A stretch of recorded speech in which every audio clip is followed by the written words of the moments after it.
네, 안녕하십니까. 윤진입니다. 영상을 찍는 날은 6월 26일 저녁 이제 9시 51분입니다. 10시가 이제 다 돼간 중간에 영상을 좀 찍고 있는데, 일단 뭐, 지금 제가 이제 주말 동안 좀 고민들을 하고 있었어요. 시장들에 대한 분위기들도 그렇고, 그 다음에 앞으로 좀 시장의 방향성들에 대한 것들을 좀 생각을 해봤는데, 뭐 7월달 이제 넘어가기 시작하면서 이런 얘기들이 있어요. 뭐 7월달 시장 그렇게 좋지 않을 거고 어려울 것이다 라는 얘기들이 좀 들려오고 있는 상황이에요. 근데 생각해보면 6월달 넘어올 때도 그랬고 5월달 넘어갈 때도 그랬고 4월달 넘어갈 때도 마찬가지였어요. 뭐 유명한 얘기가 있잖아요. 어, 주식시장에서 가장 어려운 달은 1월, 2월, 3월, 4월, 5월, 6월, 7월, 8월, 9월, 10월, 11월, 12월. 매달 매달 어렵다.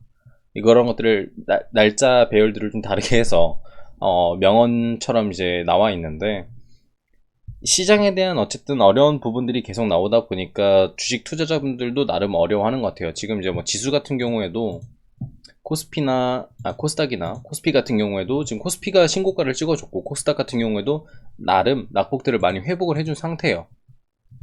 지수는 계속 올라가고 나름 종목들도 꽤 올라가는 것 같은데 내 종목만 잘 안 올라가는 것 같은 느낌들도 아마 있을 거라고 생각을 합니다.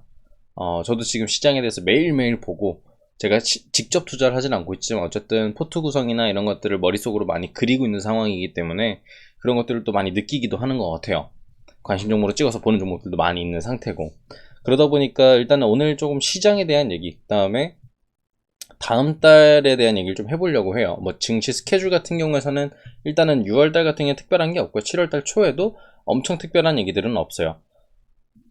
그래서 그거에 대한 얘기를 좀 해보려고 하는데, 일단은 최근 우리가 시장들을 보게 됐었을 때 가장 좀 걸리적거리는 부분들이 있다라고 한다면 정치 테마인 것 같아요. 정치 테마주가 최근에 많이 움직여주고, 그 다음에 수급들, 그 다음에 거래량들도 많이 빨아들이는 상황에서 외국인 기관들까지 단타를 치다 보니까 우리가 매매하는 데 있어서 되게 지친다. 뭐만 하면은 정치 테마, 뭐만 하면은 지금 최근 같은 경우는 좀 더 제약 바이오주가 움직여주고 있기 때문에 선뜻 손이 안 가는 섹터고 나름 또 두려움이 있는 섹터다 보니까 아마 우리가 이런 것들을 매집을 하거나 아니면은 조금 더 세게, 좀 더 확실하게 들어가는 부분들이 조금 더 적은 것 같아요. 이런 부분들이 조금 완화되는 섹터들이 이제 이런 감정들이 완화되고 이런 애들은 좀 올라와도 들어가고 싶어 라고 하는 섹터들이 대부분 IT 반도체들인데, 지금 미국에서도 금리 인상에 대한 불안감 때문에 기술주들이 제대로 된 상승을 보여주지 못하고 있어요. 그래서 나스닥에 있는 종목들이 대부분 이제 기술주들, 우리나라로 따지면 이제 IT 반도체들이 많은데 그런 이제 기술주 종목들이 많이 못 올라가다 보니까 우리나라에 있는 IT 반도체도 힘이 좀 떨어지고 있는 상태고, 그나마 5G가 최근 관심들을 받고 있어서 등락폭을 좀 보여주고 있긴 하지만, 최근 또 메타버스랑 또 엮여서 움직여주고 있긴 하지만 완전 강하게 밀어서 얘네들이 시장을 주도해 줄 정도까지는 아닌 것 같아요. 그러다 보니 자연스럽게 그동안 좋다라고 얘기했던 IT 반도체를 담고 있는 개인 투자자분들이 조금 힘들어하는 상황이고, 그래서 이런 상황에서 뭐를 매집해야 될지, 다른 시장들은 잘 올라가는 것 같은데 왜 내 종목은 못 올라가는지에 대한 고민들이 많은 것 같습니다. 근데 저는 그렇게 생각을 해요. 지금 못 올라갈 뿐이지 나중에는 저는 올라갈 수 있다라고 생각합니다. 충분히. 미국에 있는 기술주들이 못 올라갈 것도 아니고 분명히 금리에 대한 부분들도 나스닥 시장에서 충분히 반영들을 하고 나면은 기술주들이 다시 한번 더 움직여 줄 거고, 그걸 보면서 우리나라 시장에서도 삼성이나 현대차나 아니면 뭐 SK 하이닉스, 뭐 DB하이텍 등등 대형주들이 움직이기 시작하면서 그 이외에 있는 종목들까지 움직이기 시작할 거다라고 생각을 해요. 그러다 보니 이제 그런 상황들을 조금 이제 우리가 보고 있는 상황이고, 최근에 또 금요일 같은 경우에는 또 외국인이나 기관들이 코스피에서 매수를 많이 해줬잖아요. 특히 이제 대형주 쪽으로 많이들 매수를 해줬는데, 그러다 이제 그런 흐름들이 지속적으로 나오게 됐었을 때 우리나라 시장에 있는 중소형주들까지 끌어와 줄 수 있는 흐름들이 나오지 않을까 생각은 해요. 그러니까 너무 걱정하지 말고 그 다음에 너무 지쳐하지 않았으면 좋겠습니다. 그래서 7월달 같은 경우는 이런 상황들이 계속 지속은 될 거예요.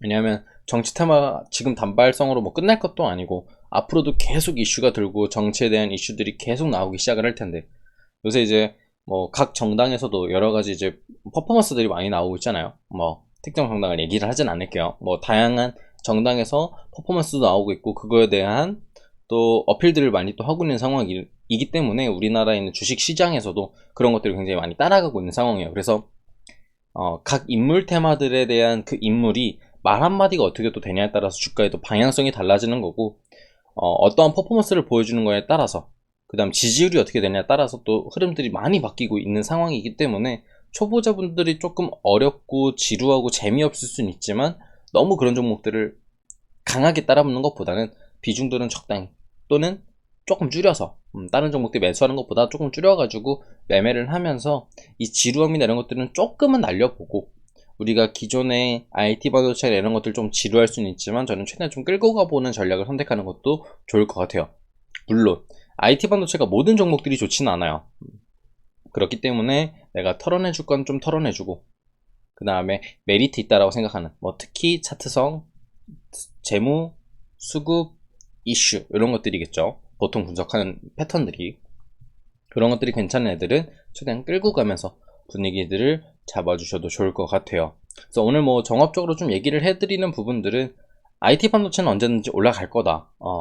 그 시간이 지금 딜레이 되고 있는 거고, 그런 것들을 끌어주는 분위기에 있어서 대형주들이 끌어줘야 되는데, 최근 대형주들이 수급들이 많이 안 좋았다가 조금씩은 개선되는 느낌이에요.